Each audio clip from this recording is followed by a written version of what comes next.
Olá!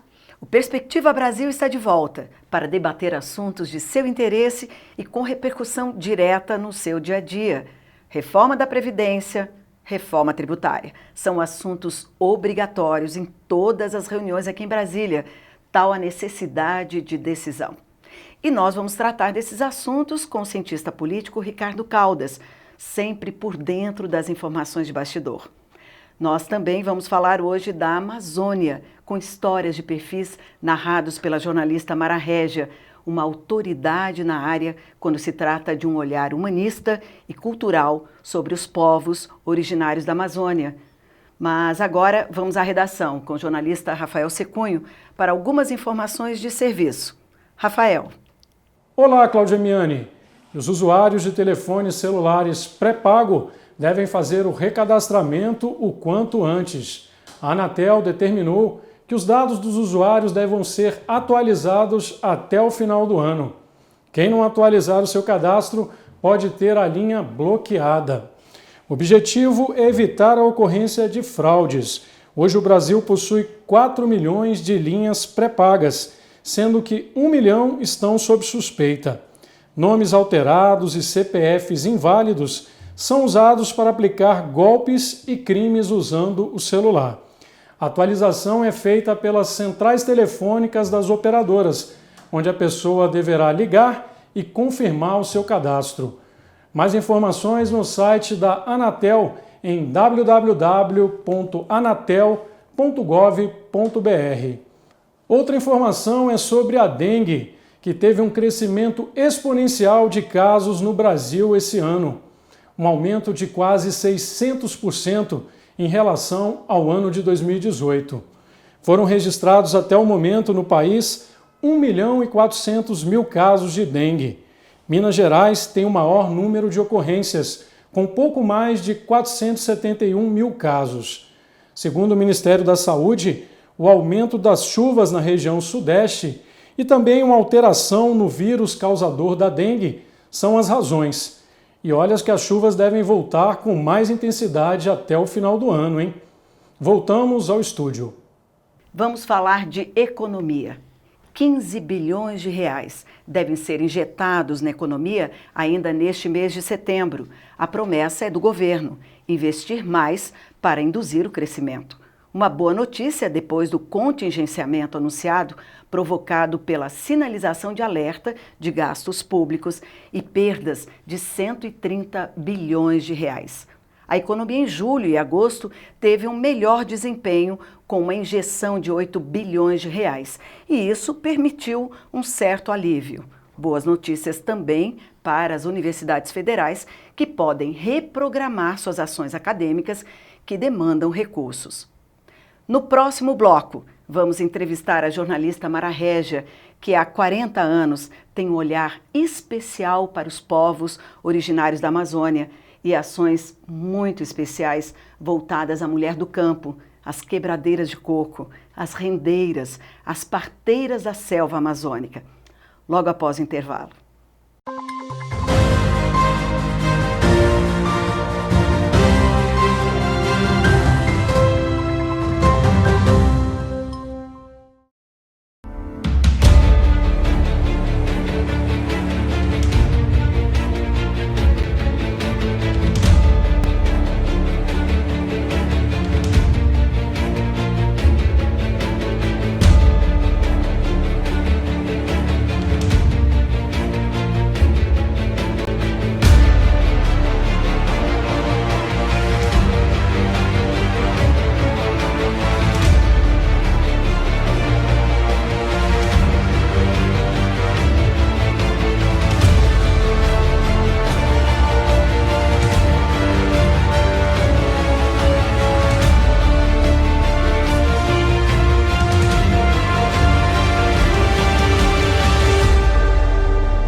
Mara Régia, jornalista com incursões pelo cinema e as artes e por vários veículos de comunicação. Com esse nome já parecia uma sugestão para alguém viver em meio à Vitória régia, planta típica da Amazônia. E ela é uma ponte para os povos da selva amazônica, mas ela é é plural. Mara deixou a Inglaterra, onde já se sensibilizava com a questão da violência da mulher, a cidadania feminina, para aterrissar em Brasília e em 2 anos era a voz da Amazônia, literalmente. Em uma rádio, ondas curtas, começou com o projeto dos seringueiros, um produto tão nobre como o látex, da economia ao cotidiano. Como é que foi essa transição para a contadora de histórias, de vida, que é o que você trata nos seus programas, inclusive na rádio Viva Maria, no programa Viva Maria, Mulher nas Ondas do Rádio, Natureza Viva e tantos outros produtos que você cria, né? Você cria com voz, com texto, com canto, né? Que agrega tantos apoios. Mara Régia, obrigada pela presença. Nossa, eu que estou muito grata em poder compartilhar um pouco dessa nossa experiência amazônica, né? E eu estou aqui quase que acendendo a poronga. Para quem não sabe, poronga é uma espécie de elmo que você coloca na cabeça com a lamparina para iluminar a mata. É tão mágico quanto as tochas das parteiras que no meio da madrugada tem que ganhar aquela floresta para chegar lá e aparar o menino ou a menina que vai nascer, né? Coisas muito lindas. É teatral, né? Um pouco do que você também trazia nas suas incursões pelo teatro, né? Você vivencia na prática isso. Com certeza. E o rádio, a gente tem nele uma magia única, né? Porque quem faz o cenário é quem está do outro lado, né? Do rádio para estar ali, daquela sintonia fina. Então, eu costumo dizer que no rádio o cenário é sempre mais bonito, né? Porque conta com a imaginação. É mais ou menos a relação que você tem com o livro, né? Que você vai fazendo os personagens a partir daquela descrição e normalmente quando você vai no cinema você se decepciona e diz, poxa, o filme que eu fiz era melhor. Agora, Mara, é interessante isso porque você conta essas histórias que elas têm um pouco de dramaticidade, de dramaturgia, né? Mas a gente sabe que a realidade não é fácil. É a e como é que isso real. Também não te toca tanto ou te toca tanto? Eu acho que nós somos pessoas humanistas pela própria natureza, caso contrário não estaríamos, né, navegando da foz às cabeceiras, os rios da Amazônia, para contatar comunidades que vivem quase que num continente apartado, né? Então, eu acredito que tudo isso nos move, nos comove, né? E a gente está ali como ponte. Você mesma disse na abertura dessa nossa conversa que eu sou uma mulher ponte. E o meu trabalho é esse, é estar em Brasília, perto das organizações que eventualmente poderão nos socorrer para uma política pública, para um socorro mais urgente e ao mesmo tempo estar lá. Eu até digo, brincando, que eu não moro em Brasília, eu me demoro, porque aqui fica a Rádio Nacional da Amazônia com um baita transmissor que leva a nossa voz para essas comunidades que estão lá na terra do meio, né? E aí é muito interessante, de repente, você vê uma pessoa que está lá, uma Maria, né? Como eu gosto de dizer, que ela diz, o povo aí diz que nós não temos nada, mas o que é ter tudo, né?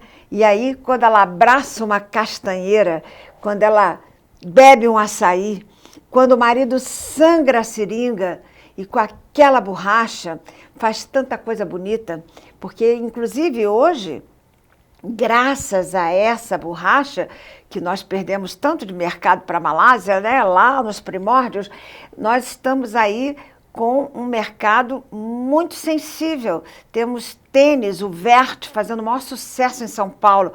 E esse tênis é feito com a borracha que vem dos seringais acreanos, né? Então é um feito, é um acontecimento. Mas além disso, a cadeia produtiva da borracha é muito mais, né? Eu te perguntaria, e dentro dessa produção e dentro dessas nuances, tem aquelas histórias que você vivencia e eu às vezes escuto e eu sempre digo assim, falta um livro com as aspas. Que aspas que você me daria, Mara? Porque são histórias emocionantes. Ah, meu Deus! Bom, Eu, em memória, quero lembrar a dona Raimunda dos Cocos, uma liderança que brigou muito para manter a floresta do Babaçu em pé. Uma floresta negada, foi preciso a construção de um mapa para que as pessoas se convencessem que o Babaçu está lá, e a floresta do Babaçu existe, muito embora uma ação predatória esteja em curso, não é de hoje. Tanto assim que em 95 nós fomos para a China, e ela demais da Aquela conta, conferência internacional da China. Foi a Conferência Internacional das Mulheres, né? Das mulheres do mundo, sob o signo da paz e do desenvolvimento. E né? que você levou seringueiras e rendeiras e quebradeiras de coco. As catadoras, né? Lá da Ilha das Flores. Não é? A gente se encontrou, não em Beijing, né? Porque lá a conferência era para, digamos assim, a comitiva oficial. Mas nós ficamos na Cidade das Mulheres, né? Que ficava a uns 80 quilômetros de distância. E aí foi uma aventura. Dona Raimunda, imagina você sair do Bico do Papagaio, no Tocantins, né, e empreender uma viagem para a China. E aí, no meio do caminho, ela já estranhando a comida, porque nós fomos pela JAL e era meio gelado, e aí chegamos em Los Angeles para mudar de avião, e ela diz, Mararrés, qual é o rumo? E eu, ai, dona Raimunda, agora nós vamos para o outro lado do mundo. E ela diz, ô, Mararrés, quanto tempo se dá? Eu falei, dona Raimunda, mais de 16 horas a gente chega. Ela falou, se mal pergunto, dá para voltar para trás? Como o avião daria uma ré? Mas olha, são histórias assim gostosas que a gente, quando conversa com o Mara Régia, a gente escuta. Por isso que eu digo que faltam aspas e livros para que a gente possa se deleitar nessas informações. Nós estamos conversando com a jornalista Mara Régia, que eu digo que é a voz da Amazônia, principalmente da mulher da Amazônia. Nós vamos fazer um pequeno intervalo e já voltamos.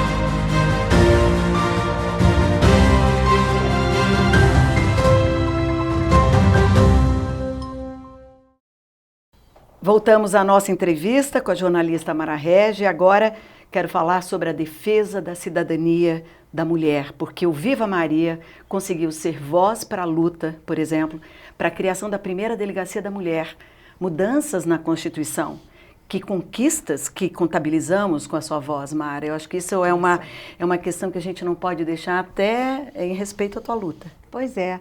Não, é impressionante como hoje a gente tem um olhar para as políticas públicas como se isso tivesse sido sempre uma garantia, né? Sem imaginar que lá atrás, anos 70, era inimaginável você sonhar com uma licença paternidade, que sabemos hoje do papel fundamental e determinante da figura paterna na criação, no apoio à maternidade, nessa rede que precisa ser construída, inclusive, de novo, com a canja da tia que traz para melhorar a nossa vida e tudo mais.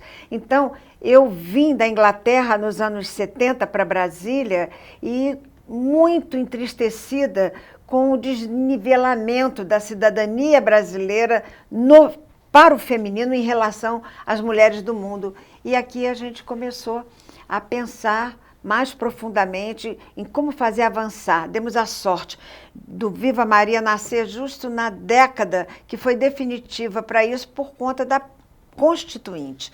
E ali começamos a trabalhar todas essas questões, licença maternidade, né, 120 dias, né? E tudo isso era uma novidade, né?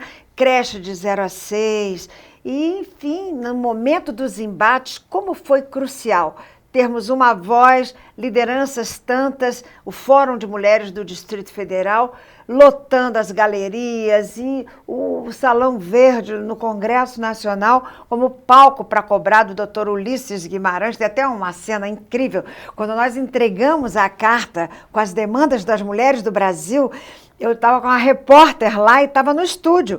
E o nosso operador tinha saído, quando voltou, eu estava acabando de fazer uma chamada e ela dizia, doutor Ulisses Guimarães acaba de receber a Carta das Mulheres do Brasil. E aí eu daqui dizia, puxa, vamos esperar que ela saia do papel, né? O que era sonho virou lei. Sim, mas que ela seja, assim, a realização do destino que as mulheres do Brasil merecem. Aí eu faço assim para o operador botar uma música que seria Maria, Maria é um dom. Sabe que música que ele colocou? A que estava no prato, na época, bolacha, né? Vou jogar fora no lixo, vou jogar fora no lixo, que era o sucesso da Sandra de Sá. Era Meu mesmo. Deus! Mas histórias que o rádio Jogou conta, fora né? no lixo que não era bom. Mas olha, você foi indicada, entre outras 52 brasileiras, e num hall de 1000 mulheres no mundo, ao Nobel da Paz. Sim. Se você levasse isso, quer dizer, o que você sonhava fazer, o que você sonha ainda? O projeto foi sonhado a muitas mãos e o que nós queríamos era fazer com esse valor, com esse recurso que o Nobel nos empresta, né? Fazer uma fundação de empoderamento das mulheres ao redor do mundo que precisam tantas vezes de um recurso para alavancarem suas próprias vidas, seu protagonismo, né? Na cena da vida. Mara Régia, tanto assunto continua, né? Mas eu gostaria de fechar aqui a nossa conversa hoje com um assunto que é tão lindo quanto, lindo pelas ações sociais que você desenvolve. Por exemplo, no balanço do Rio, a gente tem uma história trágica, né? Que o balanço sim. do Rio sempre tem uma coisa da música, mas você tem outra história para contar, sim. né? A Amazônia é para os fortes, né? Não só porque lá para as tantas, eu mesma fui lá em Colares, no Amazonas, né? E encontrei um homem que lutou com a onça, porque ele estava sangrando a seringa, e a onça veio por trás, atacou, e ela pegou o braço dele quase que inteiro, e ele conseguiu retorcer a língua dela, e ela fugiu.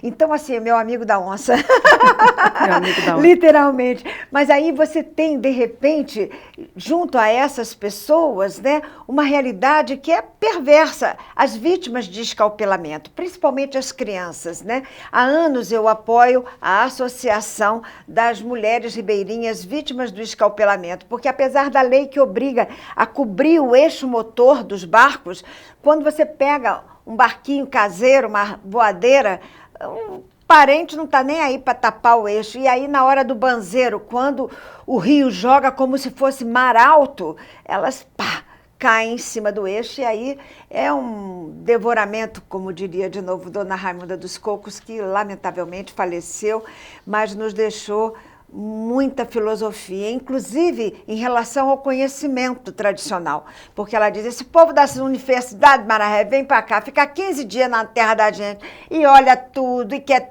ver tudo, e é mudinha daqui, mudinha dali, leva tudo nosso embora, descobre lá fora que nós temos um tesouro, mas não vem para dizer, e a gente morre aqui pensando que é miserável. Ou seja, nosso bioma invadido, sim. Comercializado. Ah, sim. Tem a pirataria também, né? Que é um assunto muito triste. Inclusive, eu encontrei anos também com as mulheres que fazem bombons de cupuaçu e comercializaram. E quando esse bombom chega lá na Suécia, tem que voltar para trás, como diria a Dona Raimunda, porque, meu Deus, já tinha sido patenteado pelos japoneses, e embora o cupuaçu seja nosso. E aí, uma campanha gigantesca, uma briga na Justiça Internacional para resgatarmos esse que é apenas um dos muitos tesouros da nossa biodiversidade. Como conhecedora que vive lá essa realidade, o que você alertaria hoje, né, as autoridades para essa questão que você vivencia? Quer dizer, não tire os olhos deste ponto. Tome providência urgente sobre esse ponto. Quer dizer, são tantos, mas principalmente quando você olha a questão da mulher, que é tão sensível. Nós estamos a todo momento diante da ausência de políticas públicas no campo da saúde e da educação, que são, sem dúvida, eixos fortes da sobrevivência de qualquer pessoa. E esses eixos, infelizmente, no contexto amazônico, principalmente nesse Brasil profundo da Terra do Meio, lá Riozinho do Anfrísio, o Rio Iriri, assim, não chega, né? Porque a gente está aqui conectado, meu smartphone, isso, aquilo, a internet, mas não pega. Então, daí a importância das ondas curtas, porque até em tempos de guerra, as ondas curtas são a sobrevivência. São é uma estratégia único, até de governo, né? O rádio ondas curtas, né? Então, é esse rádio que faz com que, de repente, seu Regis, lá em Riozinho do Anfriso, tenha batizado a filha com o nome de Mara Régia. Acredite se puder. É esse rádio que faz com que a Alzira me traga um mel, vende o porco para poder chegar em Xinguara para me encontrar no Pará e volta a estudar, porque de repente está ouvindo a rádio e está sabendo que a gente só cresce se a gente entregar a nossa alma, o nosso conhecimento, ao ato, a atitude de estudar. O que você gostaria de fazer por esse povo hoje, se você tivesse uma decisão nas mãos, possibilidade de decidir com a caneta alguma coisa? Seria justamente, né, empoderar as mulheres, fazer uma linha de crédito mais fácil, mais ágil, né, e principalmente no quesito das quilombolas, das mulheres indígenas, né, que a gente possa atender a essa pauta de reivindicação, porque para essas comunidades terra é vida, terra é tudo, terra é referência. Quando você não tem a mandioca para plantar, não tem a terra que lhe sirva de essência, né? Você acaba chegando nas periferias das grandes cidades e aí uma tragédia urbana que atinge as pessoas que estão na cidade se prolonga e ceifa essas vidas de uma forma muito triste e perversa. Olha, eu quero agradecer. Primeiro, quero te parabenizar pelo trabalho, que é fantástico, e digo sim que precisa ter um documentário. Mara Régia precisa ter um documentário, precisa ter registros dessa história toda, senão realmente não o povo da Amazônia, o povo brasileiro vai ficar em dívida com você. Então, conto com você, minha diretora. Agradeço muito, realmente é uma honra te entrevistar e reconhecer. E é tão pouco o espaço, né, que você merece ter. Muito obrigada, Mara Régia. Muito obrigada. Saudações amazônicas. Muito obrigada. Um abraço. Até uma próxima. Opa. Nós vamos agora direto da redação com Rafael Serpunho para algumas outras informações que nós vamos debater daqui a pouquinho. Olá, Cláudia Miani. E a reforma da Previdência está bem encaminhada no Senado, onde deve ser votada até o final do mês. O relator, o senador Tasso Gereissati, abriu mão de 2 mudanças no texto original para acelerar a tramitação da proposta.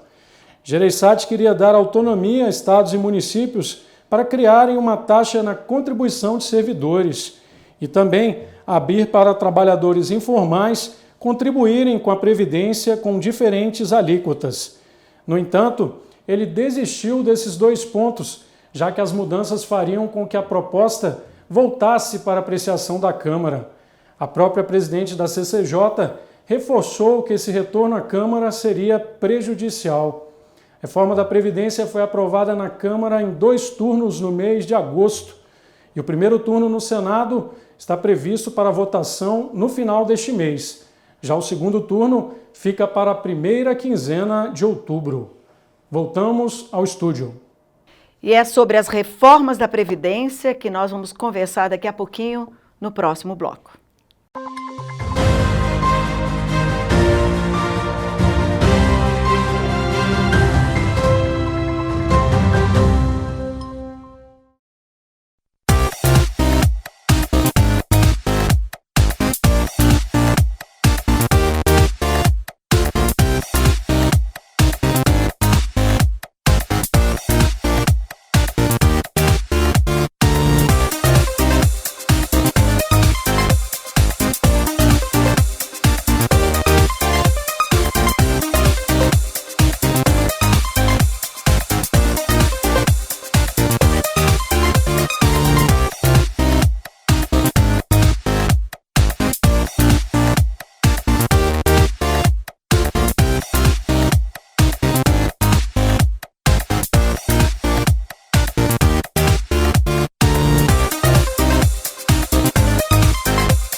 sobre as reformas da Previdência Tributária, nós vamos falar agora com o professor, o cientista político, Ricardo Caldas.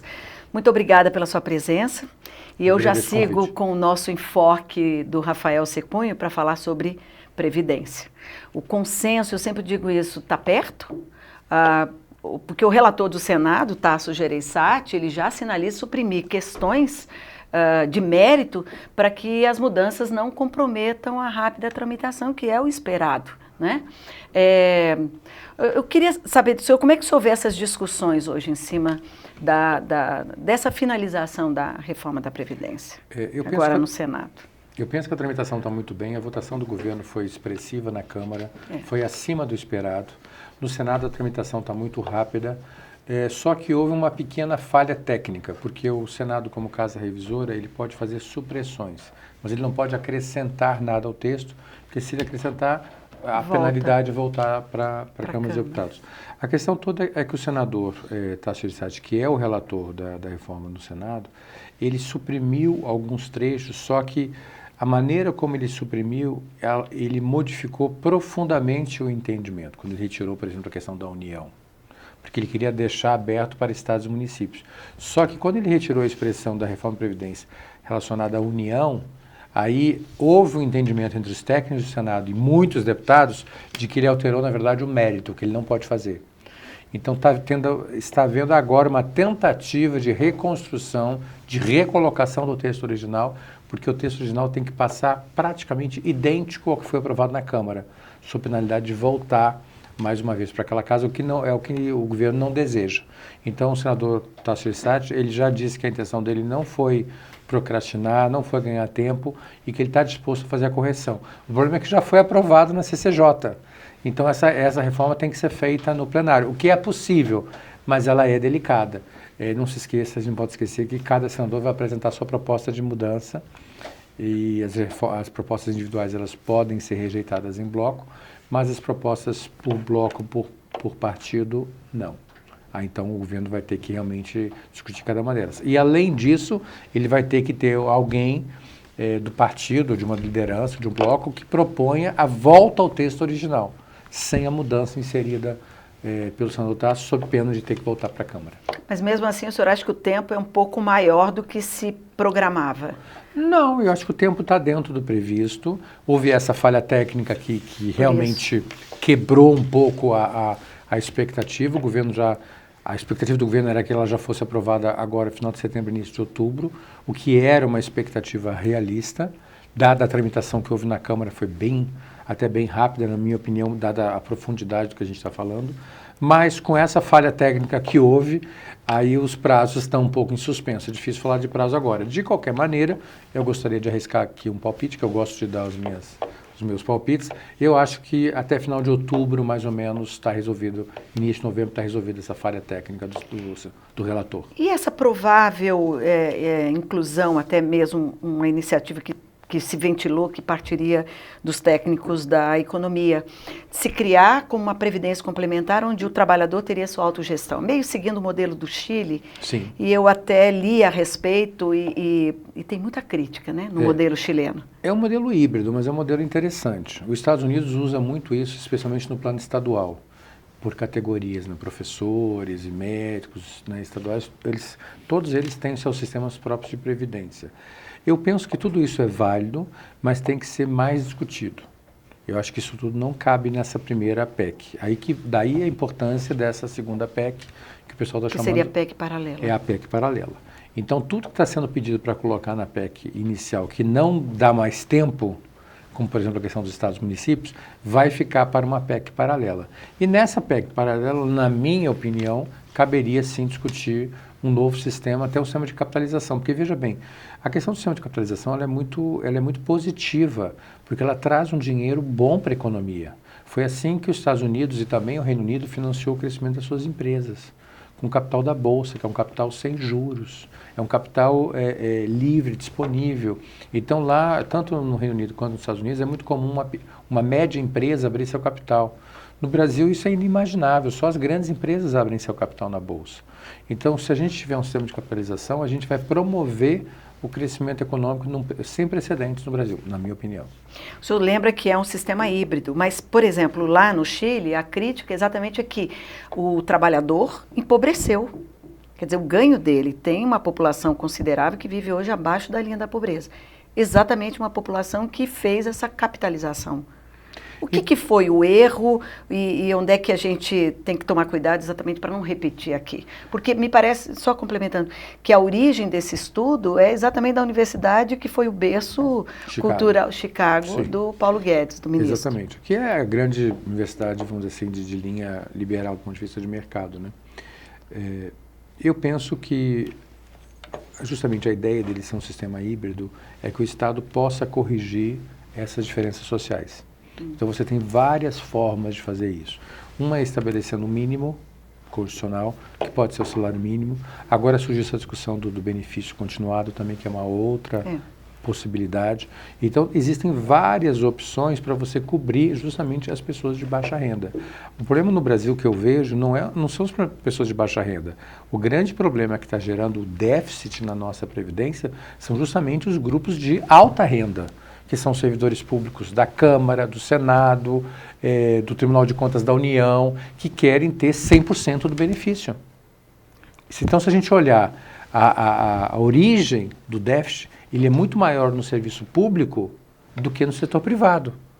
E a razão é justamente porque esses grupos do setor público, que são grupos de interesse, que estão muito bem posicionados dentro do Congresso, eles querem garantir 100% de benefícios. E eles é que causam o déficit, não é o trabalhador que ganhou $1.000 por mês, $500 por mês. Mas tem também a questão dos inadimplentes, né? Grandes empresas, grandes devedores, que causam rombo na Previdência. Também.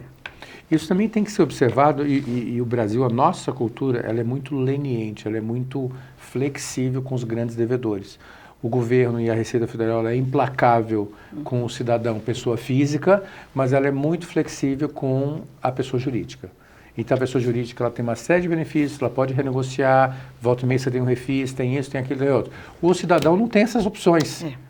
Se ele atrasar o pagamento, ele está com o nome negativado, ele não consegue crédito, não consegue comprar prestação, a vida dele vira um inferno, né? Já a grande empresa, não. É normal a grande empresa atrasar, até porque ela ganha com a diferença, aplicando esses recursos, seja na Bolsa, seja no mercado financeiro, embora esse tenha se tornado um pouco menos interessante nos últimos meses, em função da queda da inflação. Então, o governo adota uma política de 2 pesos, 2 medidas. Muito pesada, a mão muito pesada contra o contribuinte individual e a mão muito leve, muito flexível, passando a mão na cabeça no caso de contribuintes, pessoas de grandes devedores. Então, realmente... Fica tudo como dantes. Fica um capitalismo que os americanos chamam de capitalismo de amigos, crony capitalism, né? Então, você é duro com os outros, mas é legal, né? É soft, né? É flexível com os seus amigos, que é o BNDES. Você tem um BNDES como um grande fundo de amigos, né? Uma ação entre amigos. Tanto é que uma das discussões interessantes atualmente é justamente abrir a caixa preta do BNDES. A Odebrecht, só para citar um caso, dá nome aos bois, né? Dando um exemplo, não é a única, foram muitas, né? Mas a Odebrecht se beneficiou desse sistema e se beneficia há mais de 30 anos, há mais de 3 décadas. Então é um sistema muito anterior até a nova Constituição. Se você olhar, por exemplo, a JBS fez aquisições nos Estados Unidos e fora dele com recurso do BNDES.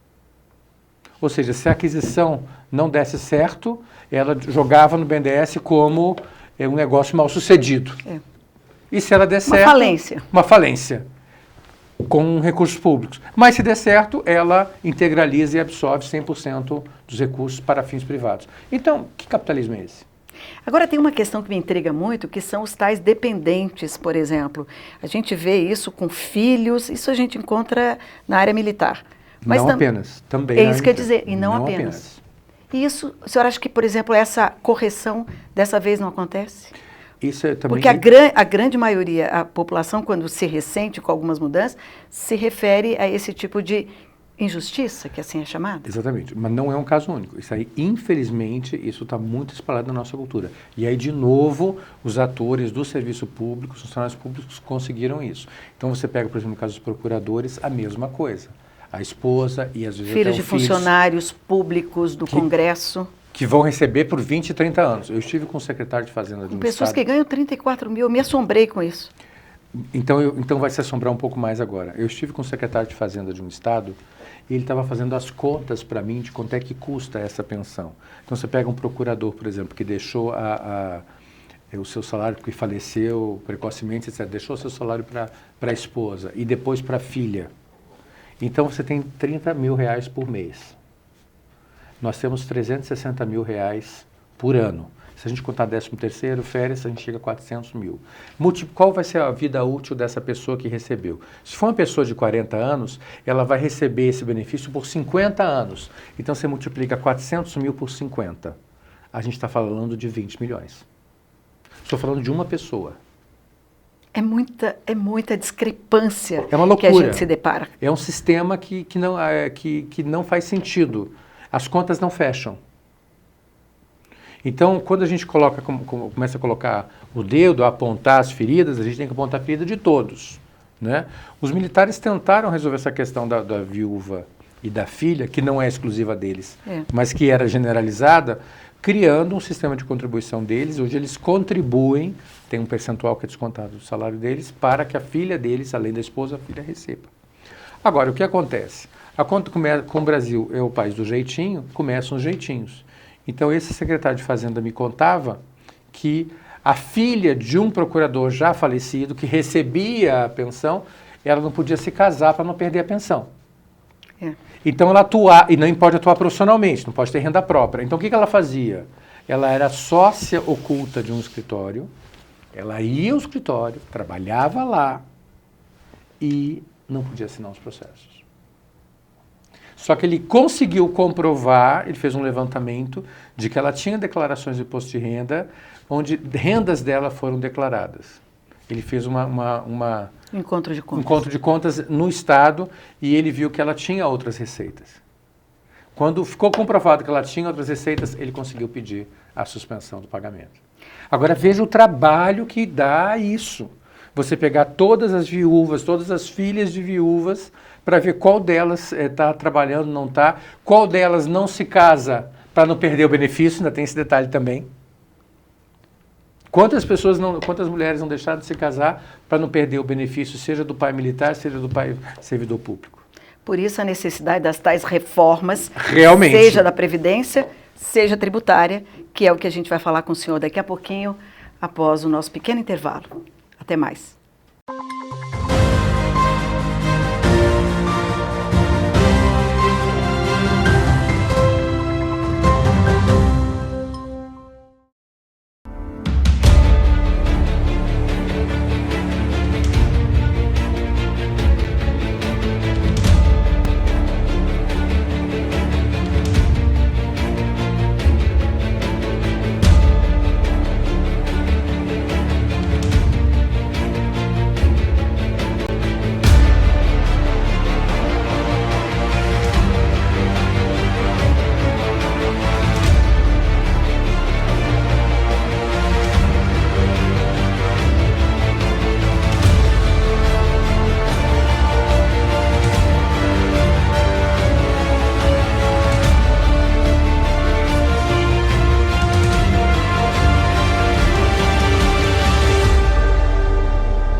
Nós estamos conversando com o cientista político, o professor Ricardo Caldas. Hoje, apesar do risco Brasil ter caído a níveis bem inferiores ao apontado nas últimas avaliações, e isso pelo desempenho da economia, as medidas que estão em curso, ainda é dramático o quadro das contas públicas. A esperança é a reforma tributária. O contingenciamento de gastos já dá sinais que será flexibilizado. 15 bilhões serão liberados aos ministérios. A economia tende a melhorar ainda neste semestre, pelo menos alguns apostam. Eu já queria começar com essa pergunta para o professor Ricardo Caldas. O senhor acredita numa melhora da economia, já com, por exemplo, esse incentivo que o governo está dando? São 15 bilhões esse mês. Sim, eu acredito numa melhora, mas eu te confesso que a essa altura, como nós já estamos em setembro, nós temos apenas um trimestre pela frente, é possível sim que haja um repique da economia no final do ano, mas como o governo e o próprio ministro da Economia adotaram uma política muito conservadora, no sentido de que eles entenderam que o rombo era muito maior do que eles esperavam, acabou que eles puxaram o freio de mão com mais força do que se esperava. Então isso explica o crescimento da economia ao longo do ano ter se mantido numa média de 1%. E eu acredito que vai ser em torno disso até o final do ano. Pode haver um pequeno repique, sim, mas eu não acredito que os últimos 3 meses consigam mudar o quadro do ano todo, até porque a economia ela é anualizada. Então, se você tiver 3 trimestres de crescimento de 1%, e vamos supor que o último cresça 2%, esses 2% não são suficientes para mudar a tendência de 3/4 do ano, de 9 meses sobre 12. Então, eu acredito que pode haver sim um repique, mas ele não será suficiente para mudar o quadro desse ano, que, na minha opinião, já está se estabilizando em torno de 1%, um pouco acima ou um pouco abaixo. Agora, falando em reforma tributária, que é também a bola da vez, os secretários de Fazenda estiveram aqui, entregaram uma proposta para o presidente da Câmara, Rodrigo Maia, e eles falam, inclusive, quer dizer, propõem uma melhoria de arrecadação, que já era esperado, porque essa era a grande gritaria, e a criação de 2 fundos, né, de desenvolvimento. Como é que o senhor vê essa proposta? Porque criam fundos que asseguram o funcionamento do Estado, mas é um pouco discutível isso também. Com certeza. Eu, pessoalmente, eu sou muito reticente a essa ideia de fundos. As experiências que nós tivemos, seja com superintendências, como foi o caso da Sudene, Sudó, todas essas Sudana, todas essas superintendências de desenvolvimento do Nordeste, da Amazônia, elas viraram focos de corrupção. Os fundos, a mesma coisa. Então, meu receio é que esses fundos acabem virando um locus, né, um local onde os estados vão poder recorrer sem ter que prestar contas com o mesmo rigor de como eles têm que prestar em relação ao recurso arrecadado.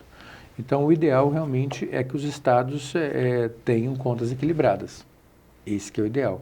Agora, para você equilibrar as contas dos estados, a gente tem uma série de equações que a gente tem que responder e que tem que fechar. Uma delas era justamente que a gente falava da questão da Previdência, que o problema é federal, mas também é estadual. É estadual também. Os estados e os governadores, em geral, eles adotaram uma postura muito negativa, na minha opinião, que durante todo o ano, passaram todo o primeiro semestre batendo na reforma da Previdência, dizendo que ela era ruim, que era austera, era isso, era aquilo. Aí no final, quando eles viram que ia passar, e eles viram que ela era necessária para os seus estados, aí eles mudaram de opinião aos 48 minutos do segundo tempo. Por isso que eles não estão incluídos na reforma original. Então, na verdade, eles estão pagando um pedágio por uma posição populista que uma grande parcela, não vou dizer todos, mas que uma grande parcela dos governadores adotou. Tá certo? Então, o fato é que, na minha opinião, os estados também precisam de uma reforma da Previdência. Senão, qualquer esforço de mudança de sistema tributário, de melhoria de arrecadação, ele não vai dar conta do peso da tributação, dos gastos, melhor dizendo, do peso das despesas associadas com a reforma de Previdência, como nesses casos que a gente mencionou. Até porque eles vão virando uma grande bola de neve. Então, dos servidores públicos que estão se aposentando, e das filhas e das esposas, etc., quando você vê, não tem como fechar as contas. Você tem um grande volume de arrecadação de impostos, é só para pagar servidores, seja da ativa ou seja os aposentados. Então, eu não vejo como esses fundos podem ser a solução para isso. Na verdade, o que precisa é um sistema melhor de arrecadação, crescimento econômico e uma reforma realmente para trazer mais recursos seja para a União, seja para os estados, para que possa haver novos investimentos. E essa reforma que o governo deveria enviar, o que ela deve contemplar? Porque já se ventilou e houve um recuo do próprio presidente Bolsonaro agora com relação ao ITF, que agora chama-se Imposto sobre Transações Financeiras, quer dizer, provavelmente. E ele já disse que não seria contemplado num texto de uma proposta de reforma tributária. Mas há sinalização de que esse imposto será realmente ressuscitado, recriado em outro modelo. Nesse momento, o senhor acha que esse seria um caminho, por exemplo, até para tentar melhorar e sanar a questão das contas públicas? Eu penso que no passado, apesar de antipático, a CPMF foi muito útil. Ela foi criada no governo Fernando Henrique. E tinha o viés da saúde. A ideia original era essa e foi mantida depois, eu preferia dizer da seguridade. E depois foi mantida pelo governo Lula, que até tentou renová-la sem sucesso, tá certo? Eu não sou contra, em princípio, esse novo imposto. A questão é que ele tem que vir dentro de um contexto de equilíbrio de contas públicas, que passa, em primeiro lugar, pela reforma da Previdência e passa, em segundo lugar, por uma reforma tributária que gere não um aumento de impostos, mas uma simplificação tributária. Nós temos aqui mais de 50 impostos, taxas, contribuições, é uma loucura. Então, os Estados Unidos convivem com em torno de 10. Então, uma dúzia, vamos dizer. Então, se a gente conseguir simplificar o nosso sistema tributário, já é um grande ganho. Até porque quanto menos impostos, maior a arrecadação, ao contrário do que as pessoas pensam. Uma vez simplificado o nosso sistema tributário, eu penso que esse novo imposto seja, como eles quiserem chamar, ITF, ou na verdade o IOF, alterado, né? Enfim, o nome que quiserem dar. A função é a mesma. É a mesma, vai tirar dinheiro da gente. Mas eu penso que se ele for bem aplicado, e se o recurso realmente auxiliar nesse processo de saneamento das contas públicas, eu acho que é positivo. Ok. Eu queria só arrematar uma conversa com o senhor rapidinho sobre o fundo eleitoral, porque quando se questiona que o governo tira, quer dizer, ajusta, contingencia recursos para a saúde e educação, e se ventilou na Câmara, até já caminhou, ou teve aprovação de 1,7 bilhões de reais, se não me falha a memória. 1,7 bilhão, isso mesmo. Para o fundo eleitoral, visando as eleições municipais. Não está meio fora de tom essa questão hoje? Pois é, aí vem a velha questão, né? Os políticos estão preocupados com seus interesses imediatos. Então, por que estão? Mas eles já não foram eleitos deputados? Foram, mas os prefeitos é que vão auxiliá-los na sua reeleição em 2022. Então, na verdade, auxiliando os prefeitos, auxiliando os seus candidatos para que esses sejam eleitos, eles já estão preparando a campanha de 2022. Então, os deputados são muito generosos na questão da liberação do aumento, né, do fundo eleitoral, porque são seus parceiros que vão disputar as eleições do ano que vem.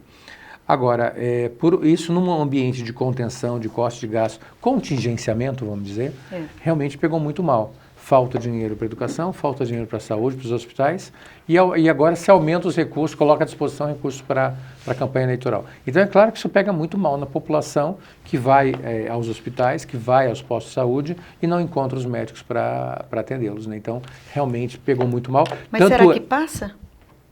Já passou na Câmara. No Senado houve uma pressão muito grande e o presidente do Senado entendeu por retirar de votação, né? Então estava previsto para ser votado e foi retirado da votação. Eu penso que alguma coisa passará, certamente. Talvez não o valor que a Câmara desejava. E aí pode haver uma alteração no Senado que até deu uma alavancada nos valores e queria aumentar os valores, mas pegou muito mal e eles voltaram atrás. Talvez se confirme os valores da Câmara para evitar que volte a Câmara mais uma vez. Professor, sempre com visão, com as perspectivas aí para o país. Eu te agradeço sempre a sua presença, elucida muito, nos dá luz e eu te agradeço. Eu agradeço. O convite está aberto para voltar. Eu já sei. Muito obrigada. Antecipadamente. Nós conversamos com o professor Ricardo Caldas, cientista político, e o nosso programa Perspectiva Brasil chega ao final desta edição. Agradecemos a audiência e o convidamos para nos acompanhar sempre. Inscreva-se no YouTube para que possa receber nossos informativos. Muito obrigada pela audiência e até uma próxima.